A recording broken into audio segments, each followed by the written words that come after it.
Baik, bismillahirrahmanirrahim. Assalamualaikum warahmatullahi wabarakatuh. Ya, kita masuk ke perkuliahan minggu ke-5 dari mata kuliah manajemen perubahan. Sebagaimana bisa dilihat di RPS, topik dari minggu ke-5 ini adalah memahami berbagai perubahan dalam organisasi. Untuk materinya, saya mengambil dari internet dengan judul perubahan dan pengembangan organisasi. Sumbernya bisa dilihat di sini. Nanti teman-teman insya Allah akan saya share dan teman-teman bisa mengeceknya masing-masing.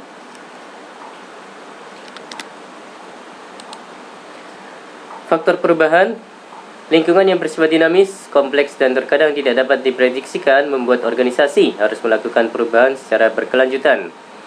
Adapun faktor-faktor yang menyebabkan perubahan bisa berasal dari dalam maupun dari luar organisasi. Untuk yang faktor internal, bisa berupa tujuan, strategi, dan kebijakan organisasi, kegiatan, dan teknologi yang digunakan. Sedangkan faktor eksternal bisa berupa politik, pendidikan, ekonomi, sosial, kebudayaan, dan teknologi. Menangani perubahan organisasi, ada beberapa poin. Yang pertama, menilai kebutuhan terhadap perubahan. Yang berikutnya adalah menentukan perubahan yang harus dilakukan, mengimplementasikan perubahan, mengevaluasi perubahan. Ya, ini ya, steps in the organizational change process. Yang pertama, assess need for change. Jadi kebutuhan untuk perubahannya dinilai ya. Find source of problem. Jadi menemukan sumber dari masalah. Kemudian yang berikutnya adalah decide on the change, identify obstacles. Ya, mengidentifikasikan halangan-halangan, tantangan-tantangan. Implement change, mengimplementasikan perubahan. Bisa memakai top down atau bottom up. Dan yang berikutnya adalah evaluate change atau mengevaluasi perubahan itu. Is it successful? Apakah sukses? Benchmark to others. Bisa dinilai dengan memakai benchmark ya, dengan pihak-pihak lain. Oke, ya, manager bisa merupakan seorang agent of change, adalah seseorang atau sekelompok orang yang berusaha mengubah perilaku orang lain atau sistem sosial yang ada. Bentuk dari change atau jenis perubahannya itu bisa top down change, bottom up change. Untuk yang top down change merupakan perubahan yang ditentukan oleh manajemen tingkat atas, umumnya bersifat strategis dan komprehensif. Jadi yang bawahan kudu mengikuti apa yang sudah diinstruksikan. Kemudian yang bottom up change adalah usul perubahan merupakan usul perubahan yang berasal dari individu yang ada dalam organisasi, didukung oleh manajer menengah dan tingkat bawah sebagai agen perubahan. Jadi mulai dari bawah ya teman-teman, usul perubahannya berasal dari bawah.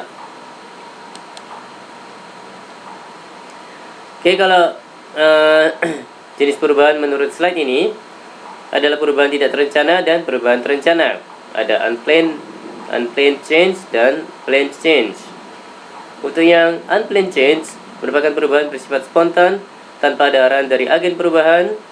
Sedangkan untuk yang perubahan terencana, perubahan dihasilkan oleh usaha-usaha yang dilakukan oleh agen perubahan. Perubahan ini merupakan respon dari adanya perbedaan antara apa yang diharapkan dan kondisi aktual atau disebut dengan performance gap. Oke, ini merupakan target-target perubahan. Ada tugas, ada SDM personalia, ada budaya, ada teknologi dan struktur. Ya, ini tahapan-tahapan perubahan. Seperti ini sudah dibahas juga di materi sebelum ini. Yang pertama adalah unfreezing. Orang merasakan adanya kebutuhan untuk berubah dan mempersiapkan diri untuk perubahan tersebut di fase ini ya. Kemudian yang berikutnya adalah changing. Tahapan changing merupakan tahapan implementasi perubahan. Orang mulai mencoba perilaku baru dengan harapan akan menaikkan efektivitasnya. Lebih tepatnya dengan harapan akan menaikkan efektivitasnya. Hal ini dapat dilakukan dengan mengidentifikasi perilaku baru yang lebih efektif, memilih perubahan yang tepat, dan mulai melakukan perubahan. Kemudian yang tahap berikutnya adalah rephrasing, tahapan di mana orang memandang bahwa perilaku baru yang telah dicobanya selama periode changing menjadi bagian dari orang tersebut.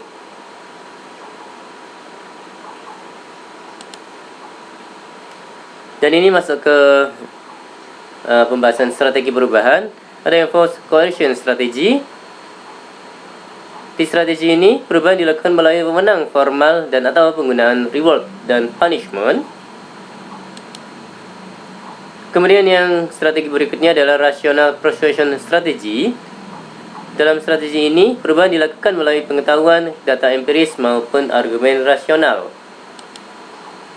Dan yang strategi berikutnya adalah shared power strategy, yakni strategi yang melibatkan partisipasi dari pihak-pihak yang terlibat untuk melakukan perubahan sesuai dengan nilai, kebutuhan maupun tujuan individu atau kelompok. Oke, masuk ke pengembangan organisasi atau Organizational Development, disingkat OD ya. Adalah suatu usaha jangka panjang untuk meningkatkan kemampuan organisasi dalam menghadapi kondisi lingkungan dan menyelesaikan permasalahannya. OD bisa dikatakan sebagai perubahan terencana plus, di mana OD menciptakan suatu perubahan dengan suatu cara yang membuat anggota organisasi dapat mengembangkan kemampuannya untuk secara aktif terus melanjutkan pembaharuan. Oke, di slide ini teman-teman bisa melihat terkait dengan organizational development process. Ya, ada tahapan establish a change relationship hingga achieve a terminal relationship.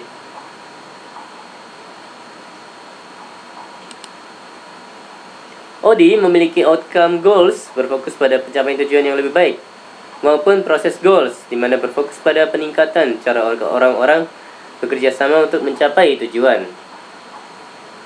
Sukses atau gagalnya OD pada umumnya ditentukan oleh kekuatan dari action research, yaitu proses sistematis untuk mengumpulkan data, menggunakan data untuk merencanakan aksi dan mengevaluasi hasilnya.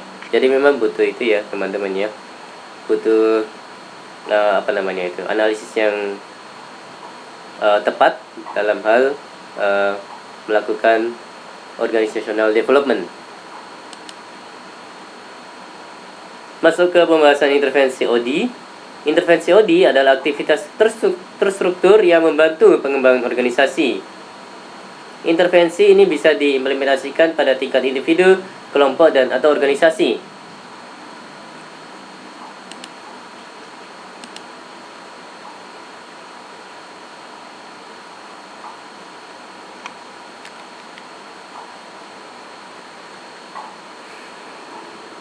Oke, baik ya, slide-nya sampai di sini.